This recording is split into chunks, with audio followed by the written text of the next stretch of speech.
প্রেমে বিচ্ছেদ হওয়ার কারণে যদি আপনার মরে যেতে ইচ্ছে হয়, তাহলে বাড়ির আশেপাশে কোনো এক হাসপাতালে গিয়ে দেখুন মানুষ একদিন বেঁচে থাকার জন্য কতটা লড়াই করছে। সামান্য অভাবে যদি আপনি দিশেহারা হয়ে পড়েন, তবে রাতের আধারে রাস্তার পাশে ঘুমিয়ে থাকা মানুষগুলোকে একবার দেখুন, যাদের পেটে নেই ভাত, মাথার উপরে নেই ছাদ। যদি আপনি কালো হওয়ার কারণে অন্যদের কাছে থেকে নিজের মুখ লুকিয়ে বেড়ান, তবে এসিডে ঝলসে যাওয়া মানুষগুলোর দিকে একবার তাকান, যারা নিজেদের সেই ঝলসানো চেহারা নিয়েও সমাজে ঘুরে বেড়াচ্ছে। মেয়ে না হয়ে ছেলে হলে ভালো হতো, কিংবা ছেলে না হয়ে মেয়ে হলে ভালো হতো, এসব যদি মনে হয়, তবে তৃতীয় লিঙ্গের মানুষের দিকে তাকিয়ে দেখুন, যারা নিজেদের পরিবার থেকে বিতাড়িত হয়েও জীবন চালিয়ে যাচ্ছে সমাজের সাথে তাল মিলিয়ে।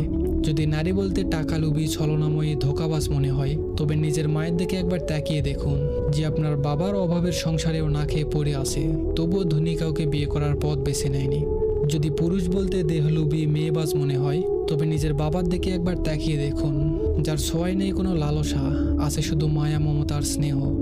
আসলে আমাদের চিন্তাভাবনা আমরা যতটা পজিটিভ করতে পারবো, দিন শেষে আমরা ততই ভালো থাকতে পারবো। ধন্যবাদ সবাইকে।